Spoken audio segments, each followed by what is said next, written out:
been there for 2.5 years. I hope someone's fed them.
Right,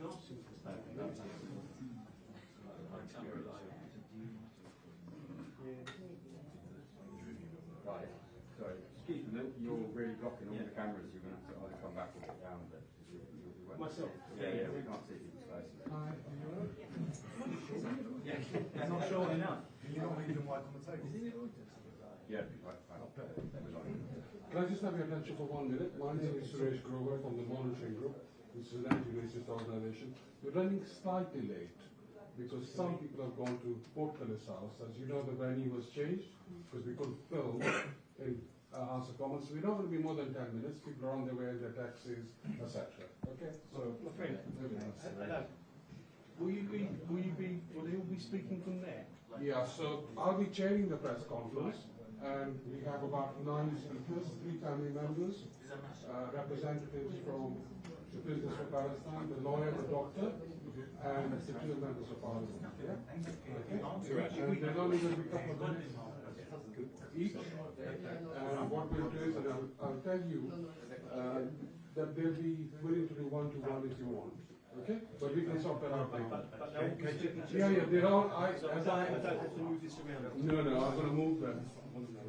Everybody will come to the center. Thank you very much. And I'm trying to make it really easy.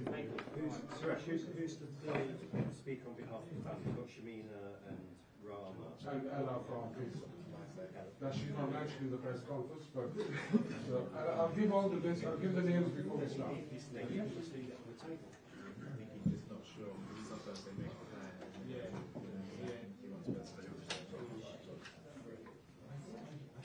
Plus, you might end up with Sorry? 11:45.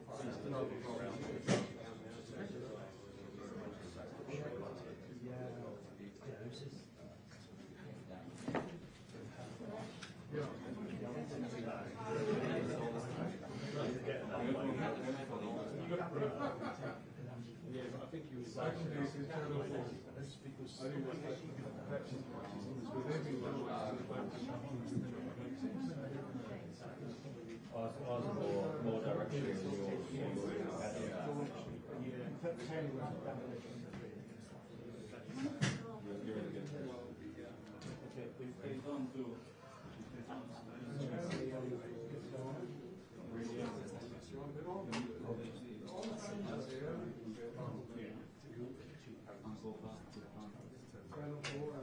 just leave it screwed on then. Oh, you can do it.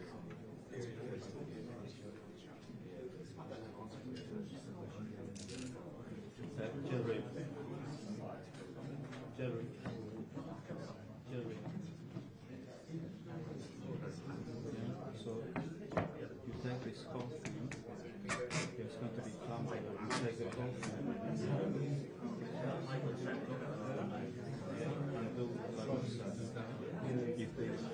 If it's not working, so why you No, it won't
Very much.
Did you send that to the group?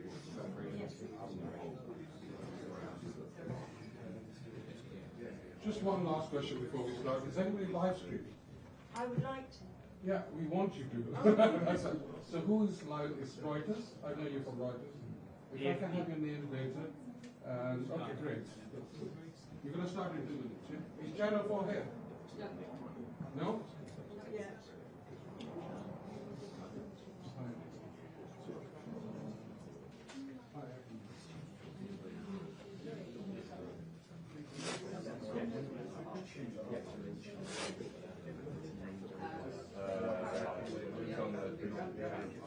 Where you work?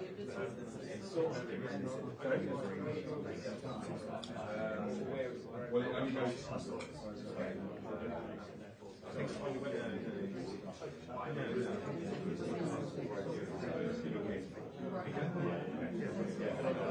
yeah, it's really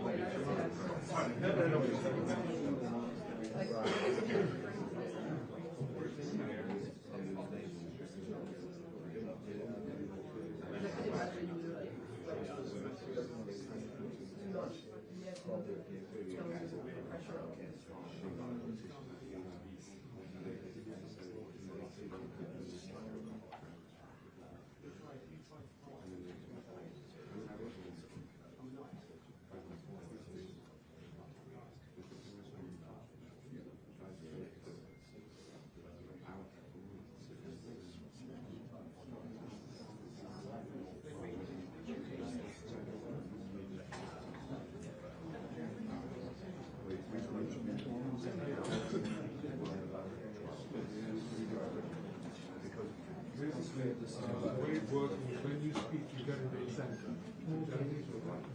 So just leave it in the center. This one. This one here? This one. Yeah. Yeah. Great. On the side. Let's chance it. Can we get some? Thanks.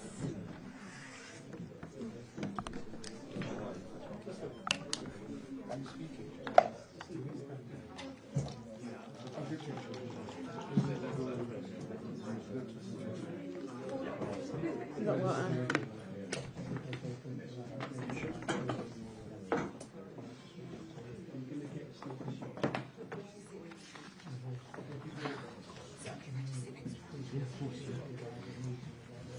Do you mind moving up? Yeah.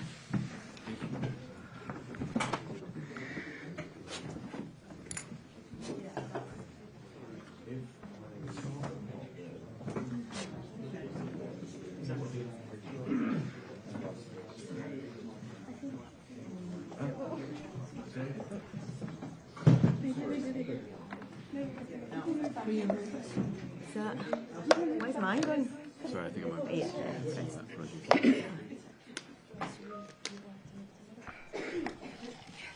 That's where I am now.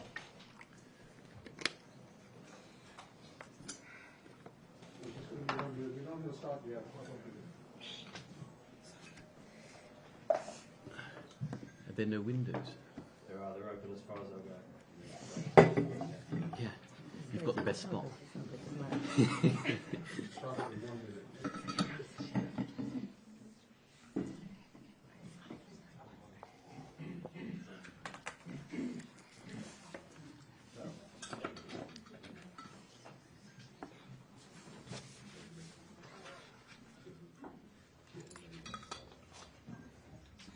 If there's anybody who's not pressed and doesn't mind giving up their seat, we've got some important cash cards here. If people don't mind letting them have the seat.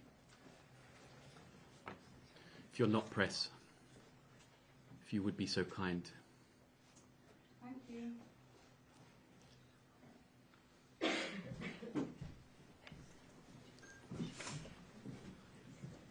Morning, everyone. We're going to start now. I'm just chairing this press conference and facilitating it.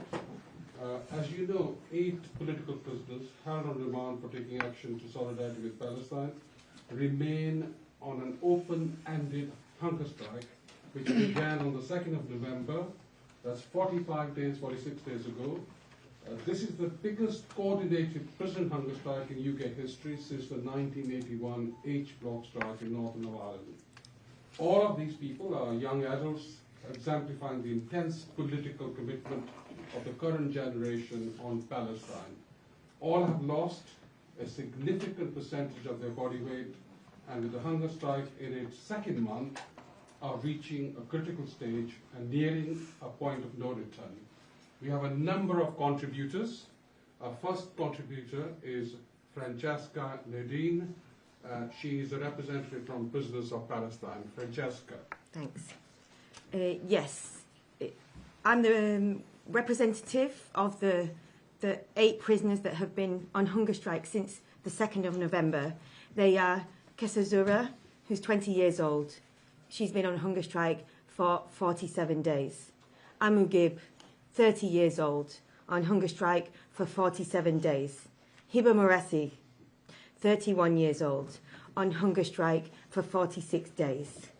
Tutor Hoxha, 29 years old, on hunger strike for 40 days. Kamran Ahmed, 28 years old, on hunger strike for 39 days. Louis Chiamarello, 22 years old, on hunger strike for 14 days. That's a partial hunger strike. He is fasting every other day because he has diabetes, which is extremely dangerous. Umar Khaled, who's 22 years old, was on hunger strike for 13 days. And John Sink, 25 years old, was on hunger strike for 41 days. Both Umar and John have now paused their hunger strike. So all of the prisoners are now in the danger zone. Most of them have been hospitalised, some of them more than once. And I think the important thing to say here is that nobody wants to go on hunger strike. These are just ordinary young people that have been forced into this situation, into this incredibly difficult and unjust situation by the British government. They have no other choice left to them because they've tried all legal avenues to get justice for themselves, to get decent prison conditions, to be treated with dignity, and all of those have failed. So they feel they've got no other choice left to them. All they've done is allegedly take action to stop the genocide in Gaza, to do the right thing. And it's clear that these cases and their treatment in prison is political. All their demands are reasonable. They're things that any citizen in any democratic country should be given automatically. They shouldn't have to go on hunger strike or make these demands. Their demands include freedom of expression and opinion whilst they're in prison. They have had consistent censorship, consistent repression as a result of their ideas. They've had hundreds of letters missing or blocked, books that they aren't allowed to have, phone calls blocked, visits disrupted, all of these because of so-called security reasons. And these security reasons are because they are being effectively treated as terrorists by the British government, and as a result of that, by the prison. So with these security reasons, no explanation has to be given for their treatment, and it seems to be completely arbitrary. There are books that are blocked that, for example, about feminism. So how is that a security risk? It just makes no sense. This seems to be a retrospective punishment since the prescription of Palestine Action, because all of the people in prison are accused of actions with Palestine Action. So their treatment has worsened considerably since this prescription. The prison now seems to think it's acceptable to treat them as terrorists, despite the fact that they don't have any conviction. They still haven't had their trial. They get spoken about by the prison staff constantly as terrorists. They're intimidated all the time. And all of this just because of alleged property damage. If this is what the government is calling terrorism, then something's gone very wrong in this country. And because of this label of terrorism as well, they are not allowed to have bail. So some of them will be on remand in prison without a conviction for up to 2 years, or even an indefinite period of time. We just don't know, because the trial dates keep getting changed. We don't know when they'll be sentenced. This is way over the legal limit of 6 months. And despite the fact that they don't even meet any of the conditions to be remanded in the first place, they're not a risk to the public.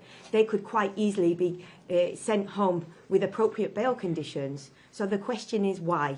Why are they being kept in prison in the first place? Because this is a political case, and that's why they feel the need to go on hunger strike, to highlight the political nature of their case and the fact that they're in prison when they shouldn't be. So despite all our efforts over this period of time, all our attempts to engage with the government, to get a meeting with us, to discuss their demands on the prisoners' behalf, they've continued to ignore us.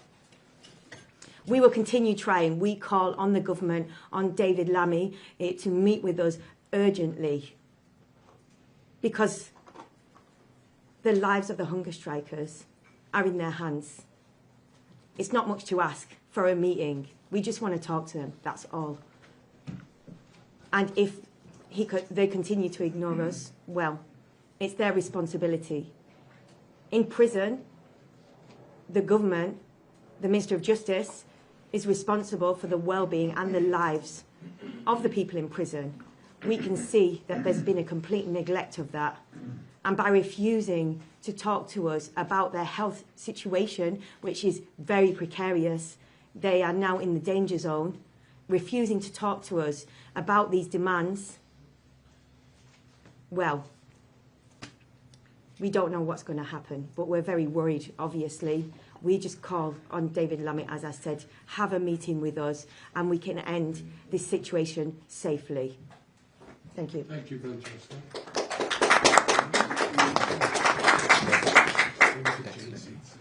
Our next speaker.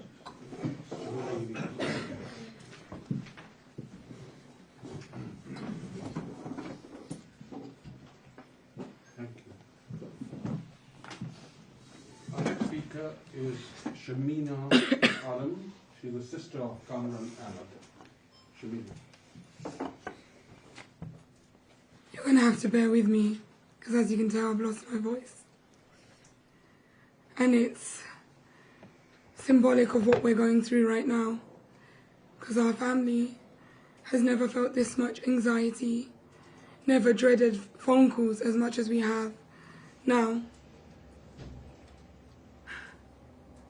I think the worst feeling is when you don't receive a phone call that day. And what we've come to realise is when we don't receive a phone call, it means he's been hospitalised. Or worse, that he doesn't have the energy levels to be even able to phone. Kamran is 28 years old. He was a neighbourhood mechanic. Without him, the neighbours feel lost. There's no one to help fix their cars. He did a lot of stuff for free. He would support friends. He's gone out to people that have been stranded in Luton so he can help bring their car back. And after he got remanded, the first thing he said was, "Can you check in on the elderly lady down the road? She needs help." He wasn't worried about his situation. He just wanted to make sure that any gaps he's left were filled. We saw the outpouring of videos from Gaza and the Palestinians being slaughtered, and he couldn't look away. He couldn't continue just swiping. It drove him to stand for humanity as part of one of his core values and characteristics. And he still stands with humanity even from his cell. He has directly asked for ending the complicity of the government in the ongoing genocide by stopping having an arms company operating in the UK who are supplying the weapons that are used in the genocide of the Palestinians. He, for the last year, whilst being on remand, has bear witness to the injustice of his comrades, of fellow activists, of himself, which he has challenged both legally and through other means. But what has resulted is the most difficult decision: to starve his body of nutrients because there's nothing left. People ask me as his sister, how do I support this? Because I had to witness the injustice of the last year. I had to witness what he had to go through, bail denied, the injustice in the courtrooms, things that we keep reporting, but it goes unheard. He's committed to the liberation of Palestine. He's committed to our rights in this country as a British citizen, to oppose this genocide, to advocate for it, the right to a fair trial, the right to have no censorship. These are not abnormal asks. They're asks of all British citizens, not just those that are inside a prison cell. And it is a great shame that we have to stand here and ask for those things.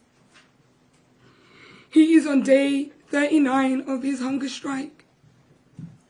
He's had 2 hospitalizations since the start of his hunger strike, having only come out of his hospitalization last week. Whilst they were able to stabilize his ketones, they are steeply on the rise again.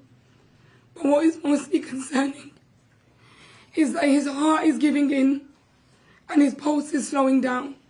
And at the moment, he is losing half a kg every day. He started on 74 kilograms at the start of this hunger strike. He is now on 61.5 kg. And in the last 3 days, or 4 days, he's lost 3 kgs. That is showing you the rapid deterioration of our hunger strikers. So what are we waiting for? 2 weeks ago, I confronted Lamy. I spoke to him from the heart. His head of staff told me they would do everything they can to support. But yet, they continue to decline meetings. Meetings called on by us, by fellow people in Parliament. And then, when we have MPs speak up, the Ministry of Justice, people in Parliament, they laugh. They laugh at the lives of 8 people that hold so much integrity and embody the values, the British values that we were taught in school about upholding human rights and standing up for those that are being oppressed. It is great shame what is happening in the country because the integrity of the government, the justice system, is hanging on a very thin thread. And that thread is these hunger strikers. It is the actionists that are in prison. And it is our job, it is our duty to ensure that integrity doesn't break. And not just for them, but for the future of democracy, for the future of rights in this country, to ensure that we can always preserve human life and uphold it.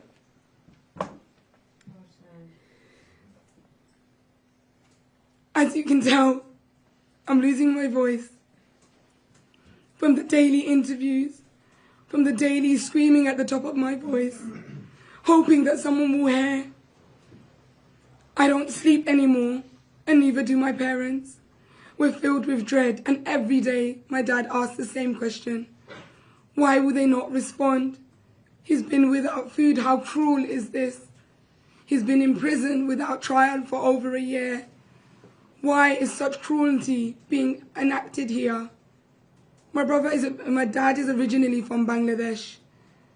He did not anticipate that British government and the policing and the prison and the justice system would be this corrupt, to endanger the lives of 8 people, to endanger the liberties of all the prisoners that are currently in prison for taking alleged action for Palestine. They shouldn't have had to take alleged action for Palestine. That should have been our government. It should have been the people at the top, not the people whose hearts are too big to look away at the videos and deaths of children, mothers and fathers. As Gaza goes into the coldest winter they will ever see, and videos come out of babies being killed by hypothermia, we must ask ourselves, what are we doing? We can't even save the citizens here. We can't even help the lives out there. Then why are we even a functioning democratic society? Or are we those things at all? I carry the deepest sadness with me at all times. It sits in my heart, and I try and use courage to move forward by the people that come out every day to protest, out in the open for their freedom. But sometimes that deepness, it sinks to the bottom of my stomach. And I don't think anyone will understand the heartbreak that we face every time they get hospitalized. And then the cruelest thing that anyone could do, they cut off all communication every time they are hospitalized, with no updates on their well-being and how they are doing.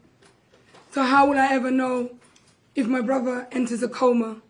How would I ever know if he's in his last moments, when they refuse to communicate with the next of kin, with his lawyers? I've never felt that level of cruelty, and I never thought that this is what I will be feeling at the hands of the British justice system and the democracy.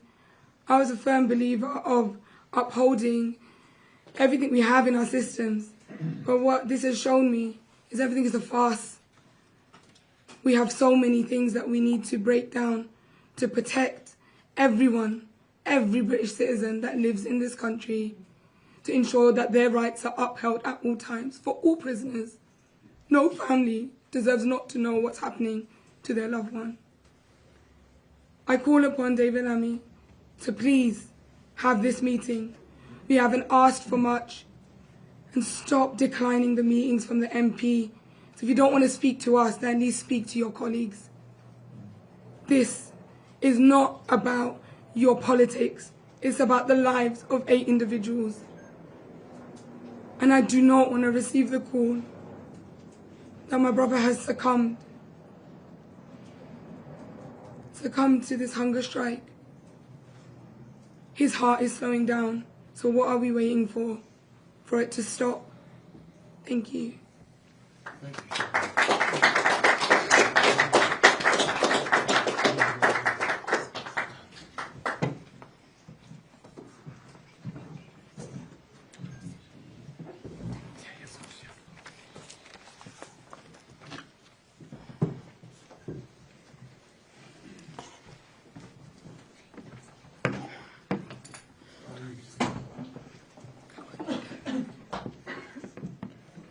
Our next speaker is Rahma Hoxha. She's the sister of Hoxha. Rahma. My name is Rahma Hoxha, and my sister is T. Hoxha. She's currently on hunger strike for the liberation of the Palestinians and for the 5 demands. She's currently on day 40 of her hunger strike. She's feeling weak, her limbs are weak. She's constantly having headaches and constantly feeling nauseous. Even though she's feeling very weak, she's quite firm for her demands to be met. She believes that when everything gets stripped away from you, there is no autonomy or choice, and that the only thing she has left is her body, where she has full control over, and she is now using it against the system. My sister is struggling to drink and take medications as she feels sick and unwell. She's really suffering, and she was hospitalized, and she had to discharge herself against medical advice because they wouldn't let her speak to her next of kin or her lawyer. I don't think people realize how serious this hunger strike is, because on day 35 you can have organ failure, brain damage, and even have a heart attack. The government really needs to engage with these demands, and the demands are very reasonable. The longer this goes on, the scarier it gets for her and for my family. My sister shouldn't even have to be in prison. She's been on remand for over a year, and her trial is not until April 2026. This is actually her second hunger strike, and during her first hunger strike, the prison guards called her a terrorist, even though she's on remand, and she's alleged to take action against the genocide. She said it feels as if the government is trying to bury them alive and for them to go quietly. She said that once you're labelled a terrorist, it's like entering a black hole, where society is conditioned to accept it and not ask any questions. I feel as if the state have taken away a piece of me and shattered my heart. My sister is someone who I consider to be my best friend, my soulmate, and my mother figure. And I really need her in my life. I can't imagine a life without her, but the government is forcing us to. As now, she's instructed her doctors on what to do if she collapses, and she's also instructed to do if she passes away. This could all end tomorrow if David Lammy meets the solicitors. I love my sister. She would always look after me and take care of me. She would always motivate me. And even in prison, she still motivates me and keeps me in checks. Make sure I do all my homework and all my revision. She's always been there for me, and she would always take me out on shopping sprees, hot chocolate dates, and even come with me to my appointments, even if it took 5 minutes. And now it's been so lonely without her. And now I've learnt to grow more independent. I really, really miss my sister, and I wish the state wasn't cruel. At one point, the prison removed my number away for a month, which absolutely ruined me because it's already so hard to go visit her, because I have to bring an adult with me every time, and the prison is really far, and it takes a whole day's travel. but I am grateful, alhamdulillah, that I get to speak to her and I get to see her, even if it's just for 2 hours, because I know that the Palestinians that are detained in Israel, their families don't even know where they are, and they don't know whether they are alive or dead. The government really needs to engage with these demands. In 1980s, 10 Irish hunger strikers died. The state let them die, and now that is what they're doing. David Lammy needs to urgently meet with the lawyers to save my sister's life. Thank you, Rahma.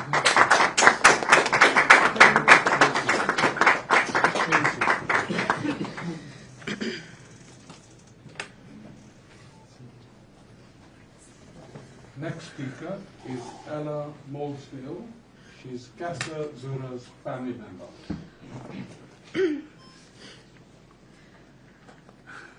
Right now, I don't know where Kester is.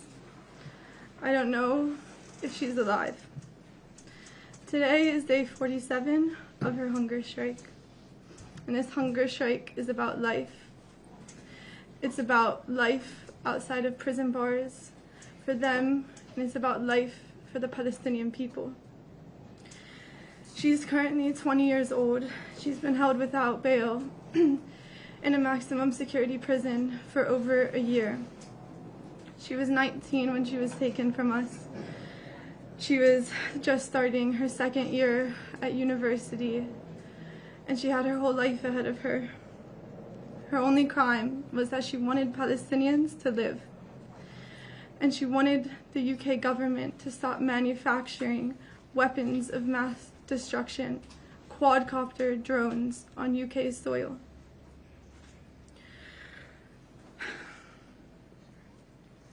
Today is day 47.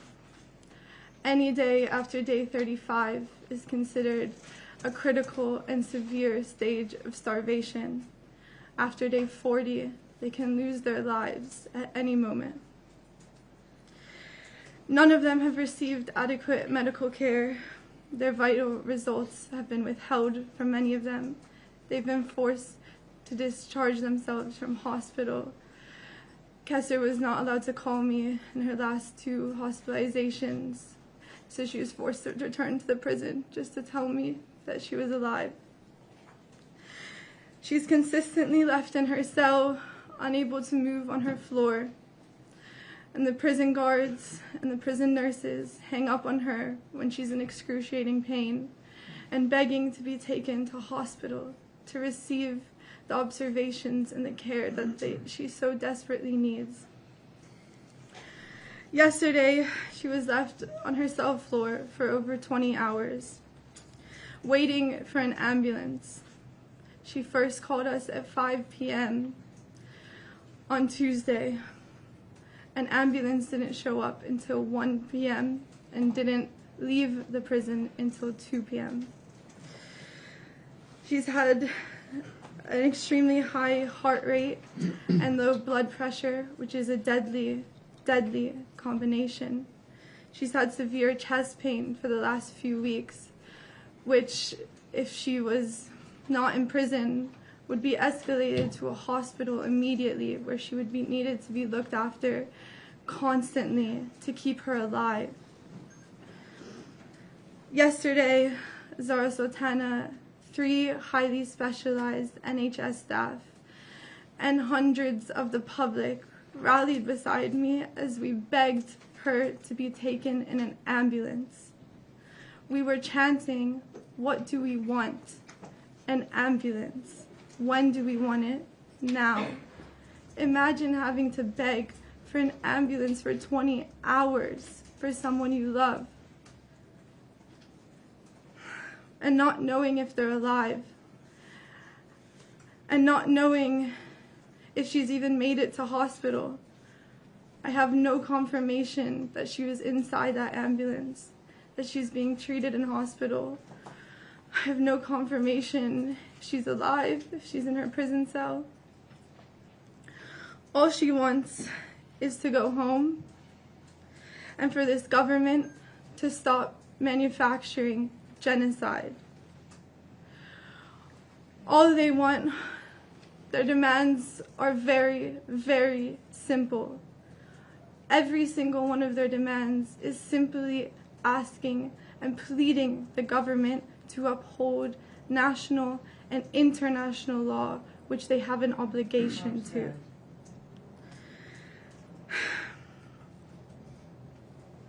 She has lost 13% of her body weight, and this is a very deadly period. She's had 2 hospitalizations before this current one, which I can only hope that she's in hospital, and she can't survive another one. This government, the prison guards, the police yesterday, 8 police vans showed up before an ambulance did to manage us, to protect the prison instead of the life of a 20-year-old girl dying in her cell. They laugh in the face of our families who took action to uphold international law when they wouldn't.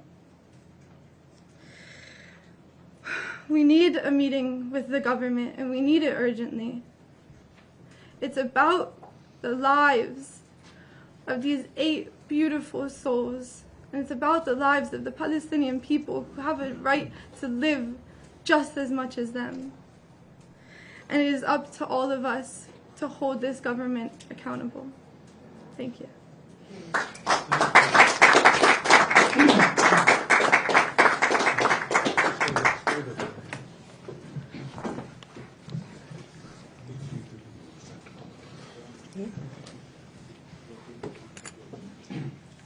Our next speaker is Daniel Cooper from Imran and Partners. Daniel is representing all the 8 prisoners at the moment. Good morning, everyone. We first wrote to the Secretary of State and the Deputy Prime Minister last Tuesday, the 9th of December, to express significant concern about our clients' rapidly deteriorating health. We explained that some of our clients could not walk. They had all lost significant weight. Some clients were losing their vision, while others had their ketone levels increasing dangerously. 5 of our clients had been hospitalized by that point. We asked the Secretary of State on our clients' behalf to meet with us to try and resolve the situation before it became too late to avoid the death of one or more of our clients. We received no response. We wrote again to the Secretary of State on Thursday, the 11th of December, reiterating our request to meet. We were clear that we would not and will not in any way discuss the ongoing criminal cases or any extant proceedings, but rather the alarming and life-threatening deterioration in our client's health. We also referred him to the Ministry of Justice clinical guidance on food refusal in prison. That makes clear, and I quote, "Those most likely to bring about the resolution of the situation should be involved in discussions to try and resolve the hunger strike." Our clients say that the Secretary of State, as Minister with oversight of the prison service, is uniquely placed to bring about a resolution of the predicament. We received a letter from the Secretary of State on Monday of this week. The letter did not respond to our client's request to meet. We wrote again on Tuesday, reiterating our request to meet and updating the Secretary of State on the further deterioration in our client's health. We have received no response to this. We made it clear, and do so again today, that our request to meet with the Secretary of State is an effort to seek to resolve the immediate situation. It is an effort to prevent the loss of life.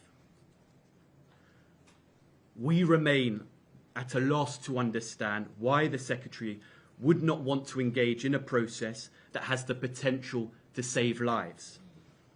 Their lives are at risk in His Majesty's prisons.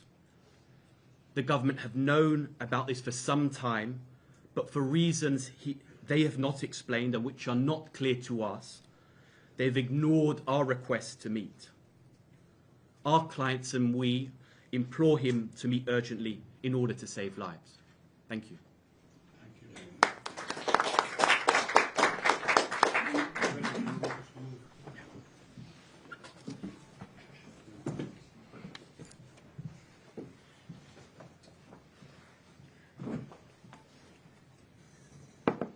Our next speaker is Dr. James Smith. James is the emergency and accident doctor and a lecturer at UCL. James. Good morning. My name is Dr. James Smith. As mentioned, I'm an emergency physician. I've been qualified for 11 years. I'm registered with the General Medical Council. I'm also a lecturer at University College London. I'm one of several doctors, nurses and other healthcare professionals who are in regular contact with the next of kin of the hunger strikers, and I'm also in direct contact with some of the hunger strikers themselves. Most recently, I was in contact with Kessa Zora, today on day 47 of her hunger strike, who we believe and hope is now admitted to hospital. This was only made possible after the direct intervention of parliamentarians, several healthcare workers, and tens of members of the public at HMP Bronzefield yesterday. I have 3 key points I want to make this morning. The first is the imminent risk to the health and the risk of death for all of the hunger strikers at this stage. The second, the immediate care needs of the hunger strikers and their substandard treatment within the prison system at this moment in time. And the third, the urgent need for government intervention. 8 of the Filton 24 have now been on hunger strike.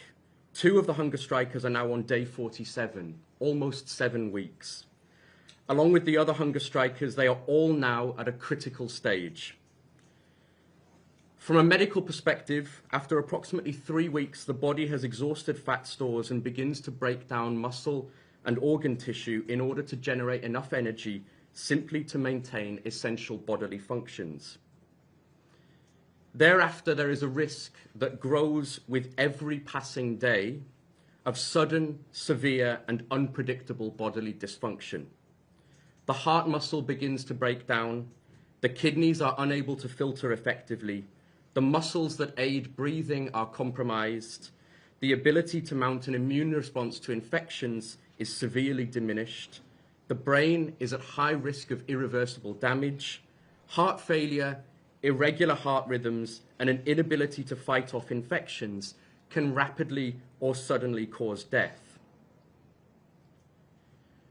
On this trajectory, put simply, the hunger strikers are dying. In the last 12 months, 411 people have died or been killed in the prison system in England and Wales. This is the highest number this century. In 2018, the Care Quality Commission reported to MPs that prison services, I quote, frequently struggle to deliver safe and effective services. Many others have drawn similar and often more stark conclusions. It is my view as an NHS doctor that the complexity of the hunger strikers' care needs must now be managed with regular specialist input, if not continuous monitoring in a hospital environment. Almost 900 healthcare workers have today written to David Lammy, Wes Streeting, senior NHS officials and senior prison officials to express the same demand. Last week, more than 200 members of the British Medical Association wrote to the BMA to sound the alarm, and the BMA in turn has lobbied the government, reiterating the hunger strikers' rights to healthcare, privacy and dignity. Along with these concerns, we are alarmed by accounts of substandard monitoring and treatment within the prison system, delayed treatment for hypoglycemia, which may constitute a medical emergency, infrequent and incomplete clinical monitoring, dismissive engagement with the hunger strikers by prison staff, prolonged delays, more than 12 hours yesterday for Kessa, despite hunger strikers complaining of severe symptoms such as severe chest or abdominal pain, dangerous attempts to refeed without adequate clinical oversight, where there is a clear risk of refeeding syndrome, the shackling of prisoners while in hospital, even when they are using the toilet facilities or showering or undergoing medical examinations. This is something I have never seen or experienced in my medical career. Next of kin have frequently been kept in the dark. Kessa's next of kin doesn't even know if she is currently in.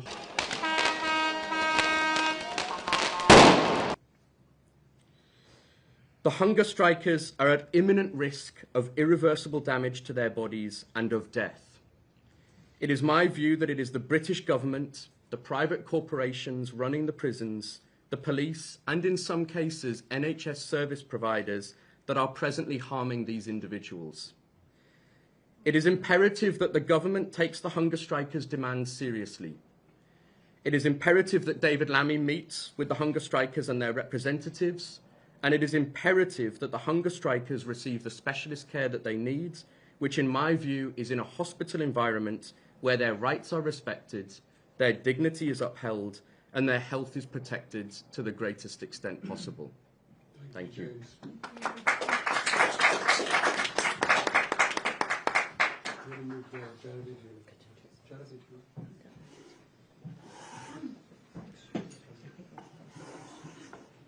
Because of the mics, everybody has to come.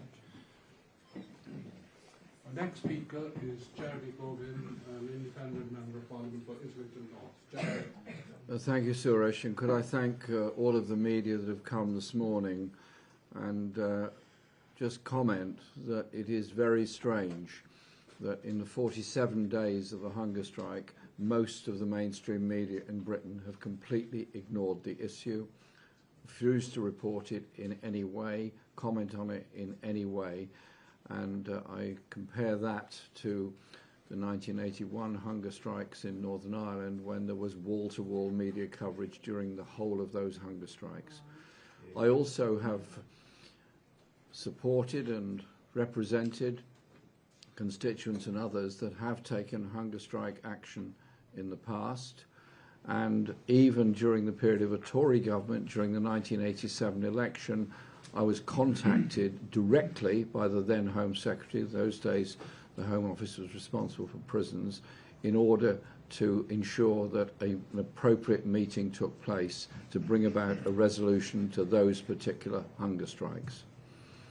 I contrast that with the behaviour of the Ministry of Justice and the Prime Minister's office in relation to the current hunger strikes that are going on.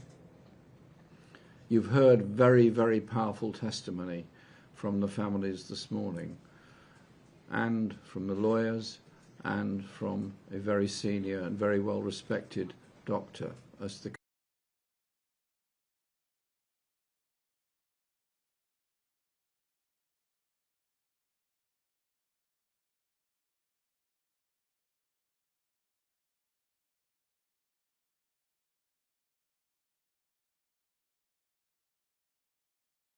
nothing more, just a meeting between the Secretary of State for Justice and representatives of those taking this action.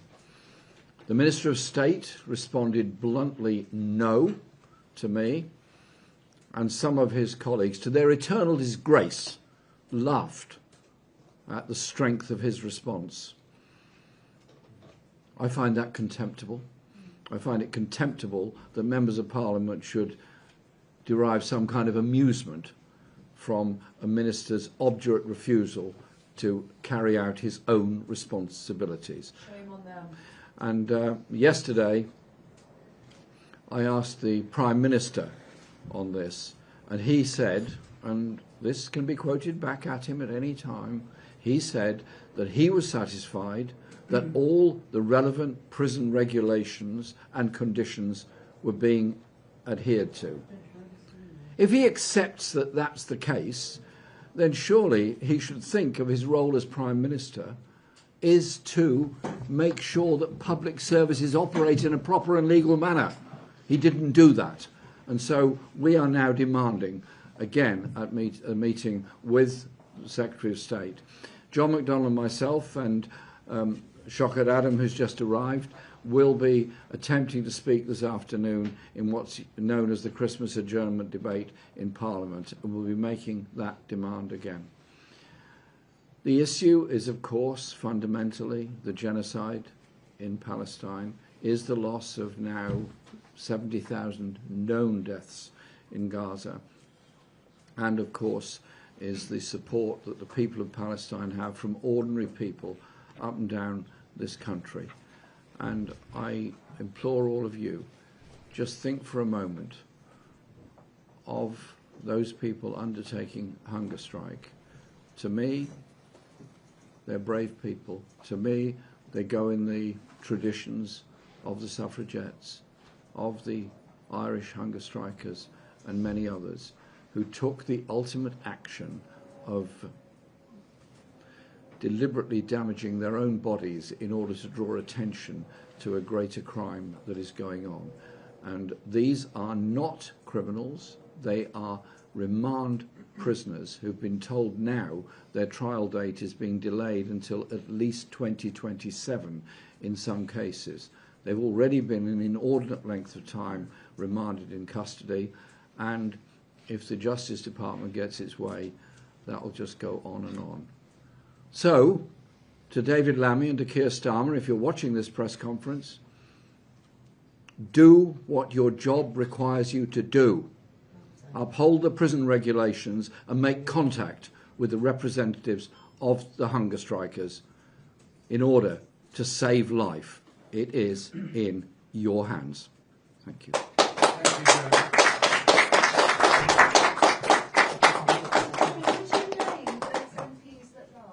Sorry? Could you name those MPs that lied?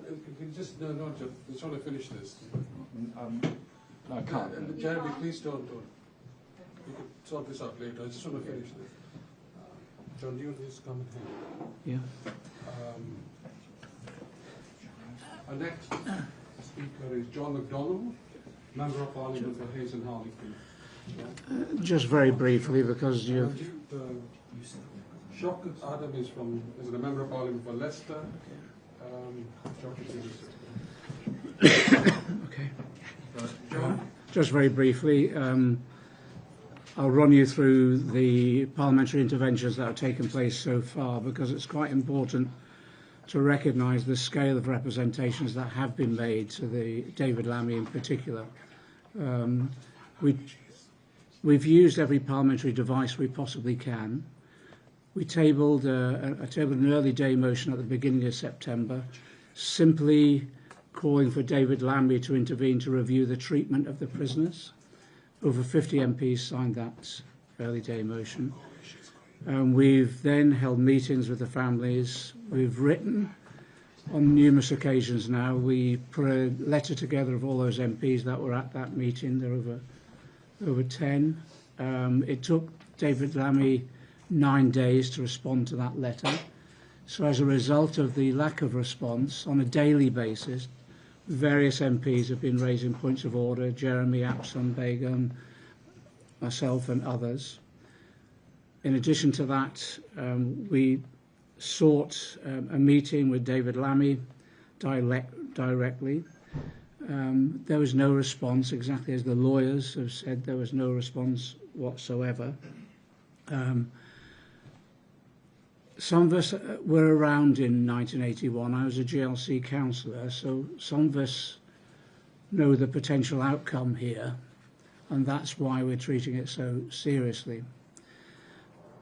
We're simply asking, exactly as John Cooper said, as the lawyer said, we're simply asking David Lammy to implement the advisory process on these situations, which is to enter into dialogue and discussion. We'll be raising it in Parliament again. We're urging David Lammy, because he's the Secretary of State for Justice and it's his responsibility, the prisons are under his responsibility. But there have been circumstances as well, and I'll be raising it in Parliament today, is that David Lammy, if he's not willing to meet, one of the processes that we've used in the past is to appoint a mediator as a matter of urgency to undertake the first discussions that could then lead on to ministerial discussions. So we're asking that today. And we're asking that, I think, because, as you've heard, we're desperate now. We're desperate for a resolution of this, and it would not be much to ask for David Lammy to simply appoint someone to start those discussions off. Jeremy and as I said, we've been down to the prison to visit, both some of the hunger strikers, but also some of those who actually have their case being heard at the moment, who've been inside now over 18 months. And we've raised the basic conditions of humanitarian treatment within those prisons. And as you've heard today, by any standard, those conditions are not being met. Those responsibilities not being adhered to. So I don't think it's much to ask for David Lammy simply now take this matter seriously, enter into a process of discussions so we can resolve this matter quickly, and yeah, we can save these young people's lives. Thank you. Thank you, John. Last contributor is Shahmina Adam from Leicester, independent member of Parliament. Thank you, everybody. I'll keep this brief, as my seniors have already spoken. I remember the day very well in Parliament because many, if not all, of the female MPs were wearing a sachet commemorating the suffragettes on the day Pal Action was proscribed as a terrorist organisation. And I see this as an extension and a trajectory of where this government is going. And this latest case is for me, is a case of ignominy on top of an injustice that happened in the first place, which was on top of the inhumanity that we have been showing as a country. These individuals were standing up to the massacre and the destruction of an innocent people. And for me, I always humanize it with one person, and that is Hind Rajab, a 6-year-old. We have tried as parliamentarians, as media, as politicians, but we have failed to stop the killing and the suffering. These individuals decided to make sure that they could do everything in their means to stop that from happening, and our participation as a country in what is undoubtedly a genocide in Gaza. And this is an extension of where our country will go towards in order to make sure that we are not implicated. And that is why we will stand strongly and firmly with the prisoners, and as everything, as my colleagues have said, John and Jeremy, we will continue to fight to get justice both for the prisoners in this country and all those in across the world that are suffering at the hands of all oppressors. Thank you. Thank you, John. That ends the press conference. We're not taking any questions, but if you have one-to-ones, please come to me and I'll arrange it. Okay? Unless there are specific questions on health. Can I ask a specific question? Specific question on health. Well, I can't ask a question on health because that's a matter of privacy and I don't have much of an issue. The hunger strike. Can I ask a legal question, please, sir? Sorry? Can I ask a legal question, please, sir? No, you can't, I'm afraid. I think there's an important legal question that why, if I appreciate the concerns that people are raising, I don't understand why legal action hasn't been initiated given those concerns. We can't answer that at this moment. There's a very reasons for it. We would if we could. I'm not trying to be evasive. We just want to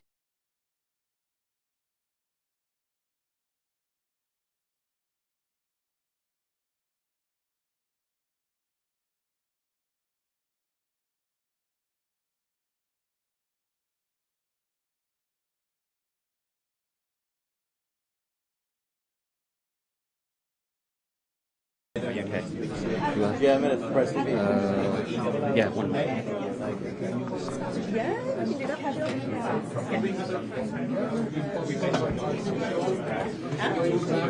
Okay, we just have to find some spaces kind of a bit quieter, I guess. Let me just ask you. Great job. That's